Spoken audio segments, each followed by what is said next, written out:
What's up, everyone? This episode I'm going to do a quick walkthrough of my Jeep, the conversion. A few people ask me if I would do a walk around of the entire thing. I've added a couple of things, but also go over, it's basically set up and I kind of have just everything thrown together as I was just camping last weekend, so it might be a good good run through. But I'll kind of explain, you know, why I did certain things, why I didn't, why I might change something or recommend something else, or why something's working. I have a couple other videos that are broken up, like my Jeep conversion build. You can click the link here and go check that out, and then my kitchen that I just did, or my sink. But again, I'll do a quick walkthrough of the entire thing, so stay tuned.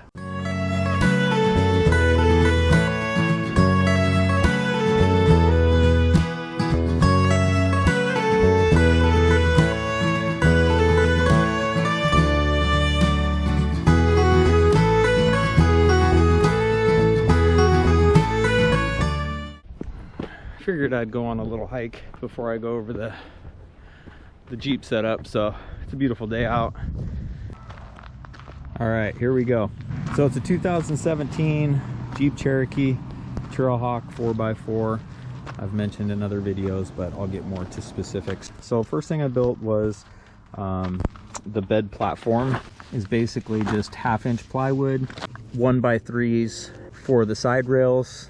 My original plan was to take these 1x3s and cut them down so it had a tapered, it was higher here and then flat there, which it still is, but I didn't actually have to strip these. I just left them shorter, if that makes sense, because my Jeep goes up like this, so I just 5 feet, I had like 3 feet. So then, and I'll show you. But yeah, so basic just, and then I added just that carpet foaming, which was supposed to be temporary, but I put a sheet around it and just left it how it is. And then my 2-inch inflatable pad. I'll show you the side here. What I was talking about as far as the 1x3. So the 1x3 you can see is back there. So the last, 3 feet, which this goes all the way up here, goes to about right there, and then the rest of it, you can see how it's narrower, have less room up here. So it still tapers, but I didn't have to strip the 1x3s like I thought, because this last little bit of this seat climbs up quite a bit. So anyhow, and then I put a little 1x2 here just for extra support. It's my pillow.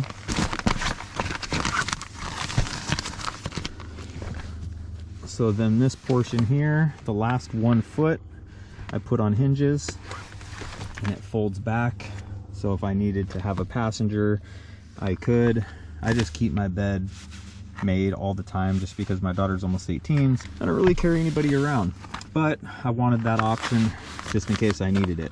And you can see this was added. This is my junk drawer. This was added last week when I added the kitchen. We'll get to that. But this is just something quick and easy that, I needed for just extra random miscellaneous things. I've made, and I wanted a slide out table. I wanted it long enough so I could put my Coleman grill on it, and it works great.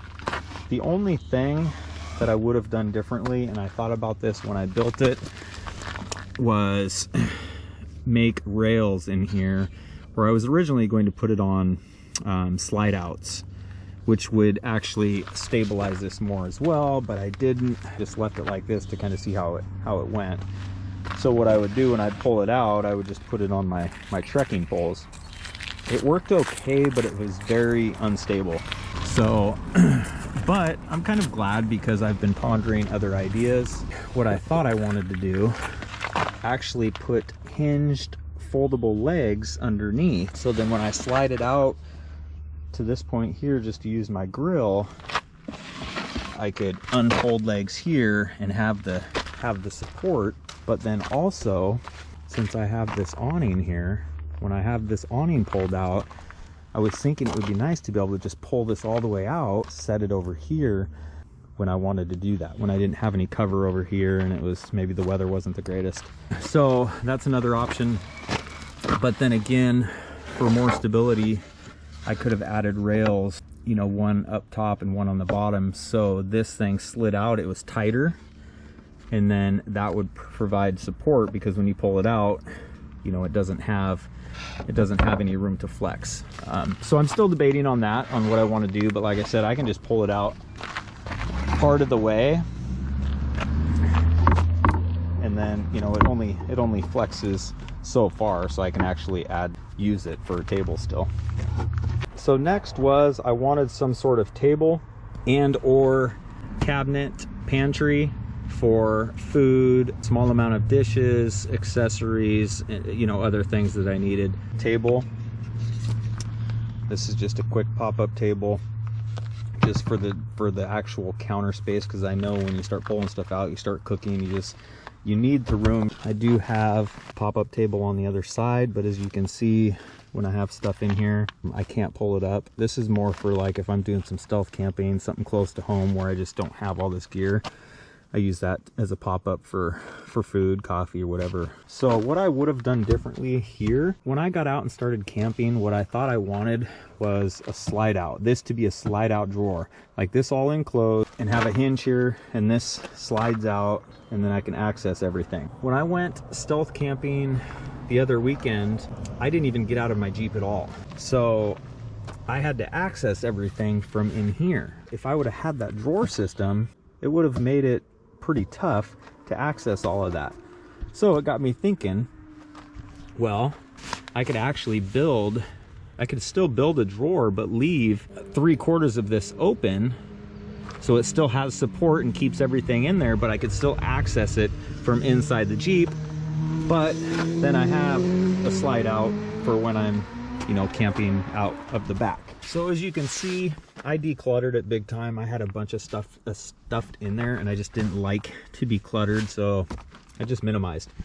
So another thing too, what I thought that I wanted to do was put my water jug back here and have it up here, secure it up here, so when I'm cooking I have access to water. The problem is, for me, is I'm kind of glad that I didn't, because I've noticed that this entire surface area for setting stuff down, like when I'm cooking, I kind of have a bunch of stuff out here, so just all of that extra counter table space has been nice. And then when I get into my Jeep to sleep at night, I take my boots off. So getting in from the back, I've been taking my boots off, and I set them right here. So having this area for my boots at night was nice, but then, like I said, I store a lot of other things as well. So I'm not sure if I'll put my water jug there or not. I've had no problems with it, so I'm not sure if I'll make a change to the countertop area or not. I cut this out. This was just, you know, standard 1/2-inch plywood. I did build, so this is a hatch that opens up, just a portion of it, but as you can see, that might not have been the best idea, because once I have everything in there, I can't access the hatch without removing all that stuff, and I have yet to even do that. I know I got like trash bags and stuff in there, but if I built this into a drawer, you know, you can see how much more depth I would have for this area. So that would also benefit this situation. If this is a drawer, I would get rid of that wasted cabinet space, because like I said, I'm not using it. This area is my clothing, and then I usually store extra boots, shoes here, because what I did was I put a tarp down, and I folded up the sides around this perimeter, so if something was kind of wet or damp, then I wouldn't have to worry about anything getting wet. And then sometimes I I'll hang my jacket off this bungee here. This down here, as you can see, is a little drawer that has my Gorilla Tape, extra propane. I keep saws, my bug spray, and some other extra items that I use quite often. This here is a folding step stool. I just picked this up because I needed it for the Thule cargo rack, which I'll go over that in a second. I have freed space here. The only reason I have free space here, because I was originally keeping my water jug here, but now I have free space because, like I said, I have the cargo rack there, so I haven't really designated this area for anything. I've been putting my trekking poles over here, and then my my hiking backpack. I went hiking today as to why it's out, but it fits perfectly there. So this is the other new addition. I have a video on it last week. This is my sink. It's going to be my new kitchen area. I just wanted an area to where I could rinse out dishes, my coffee filter, have some more counter space, so on and so forth. Paper towels. I found that I've used a ton of paper towels, and then I have my extra water jug. So I have a 5-gallon water jug that sits up here. If you saw the last video, it's in there. I actually don't have it with me. When I went camping last weekend, I only put 2.5 gallons in that, and I put 2.5 gallons of fresh water in this, just to kind of balance out the load. And then if I wanted to pull this out and put it on a table, I could. But eventually, like I mentioned, I might eventually plumb this into this for a gray water drain, but not sure. And up here, I have some fire starter, extra bungee cord there, cast iron pan, and my extra pan there. So another thing I added was this bungee net. This bungee net has worked well. What I found myself using it the most for is my extra jackets, my fleece, extra sweatshirts. I put my beanie, my hat. I'll store my headlamp, because when I get into the bed and I take my beanie off, I just set it right here. So in the morning, I grab it, put my hat on, and I can get out. I got my lantern here, which is perfect because this is what I turn on if I'm reading or if I'm just laying in here, and then when I'm ready to go to bed, it's right there within reach. Have some extra carabiners. As you can see, I also keep my sunshades up there. They just have a Velcro strap on them, so I just put the Velcro strap right here to kind of hold it in place. I don't use them quite often as I thought I would. So another thing too, that lantern over there and this light, both of them suck really bad. They're okay for inside the vehicle, but when I'm actually camping and I need to take them from the vehicle and use them for lighting elsewhere, they're not great. So I purchased a couple of more. But yeah, one thing I was going to say about those sunshades, the only time I really use those is like when I went stealth camping. I'm going to test them out in the summertime though, and see if they actually reflect the sun. And I'm going to test it to see if it keeps it cooler in here when it's all enclosed. I do have a video of me testing them out in the colder temperatures. I didn't have a heat source. It worked very well. If I had a heat source, they might help keep the heat in if I have a heat source kind of going on and off, but I didn't. So I'm going to test those out more. But again, when I'm camping at a campsite or a campground or something, and there's no reason for them really. I'm not like trying to hide from anybody, or I don't need as much privacy, I guess. So that cargo net works out great. One thing I might, because this thing is pretty stretchy, so if you put anything in there that's too heavy, it does sag. So, you know, this is actually made for outside of a vehicle, like a roof cargo box or cargo basket to hold things down.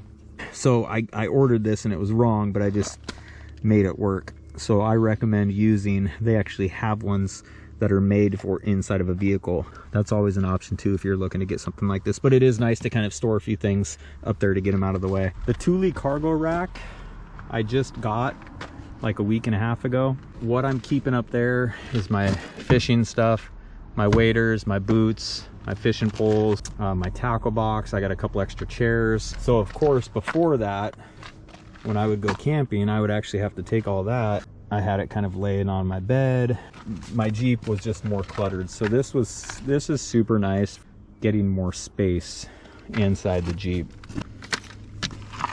This folding step stool stands 12 inches high, folds up to 2 inches flat, holds up to 300 pounds, works perfect.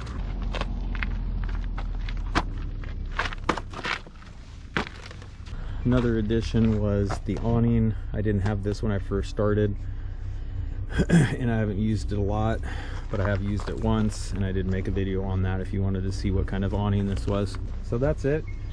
If you guys have any questions, feel free to leave them in the comments below.